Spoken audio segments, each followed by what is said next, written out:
राजालाई नजरबन्द गरिएको भन्ने केही चर्चाहरू बाहिरिएका छन्। नजरबन्द अनि राजालाई यो भन्दा हास्यास्पद कुरा के हुन सक्छ? राजालाई नजरबन्द गर्नै पर्दैन। सधैँ शान्त रूपमा भित्रै बसिरहने, जनताका सुख दुःख बुझ्नलाई समय समयमा बाहिर निस्किएर सबै तर्फबाट पुष्प वृष्टि प्राप्त गर्ने नेताहरू जस्तो जहाँ गयो त्यही चोर आयो भन्ने नारा सुन्न नपर्ने अनि अत्तालिएर यस्तो खालका अफवाहहरू राजालाई नजरबन्द, राजालाई भेट्न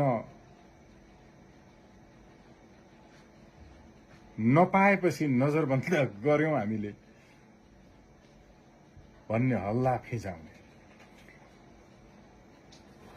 प्रहरीको सुरक्षा संख्या बढाइएको आएको छ बाहिर सादा पोसाकमा। त्यो पनि प्रहरी होइन,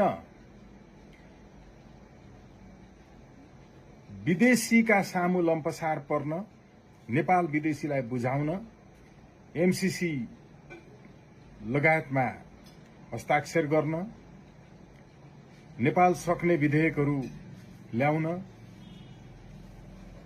राजालाई दिएको, राजासँग रहेको सैनिक सुरक्षा घेरा फिर्ता गरे विदेशी दलाल गणतन्त्रवादीहरूले।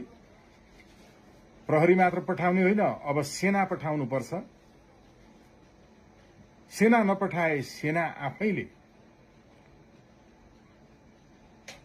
यस पूर्व राजाको सुरक्षा घेराबाट जो बाहिरिएको थियो आफै जानुपर्छ। राजालाई नजरबन्द।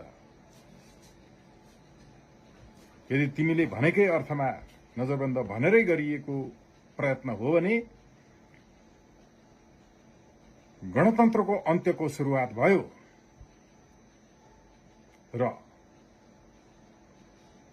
त्यहाँ नजरबन्द होइन, देशैभरिका कारागारहरू भरि नै छन् हिरासतहरू। राजालाई नजरबन्द त्यसले गर्छ जसले भेट्न पाऊँ भन्दा पनि भेट्ने हैसियत छैन।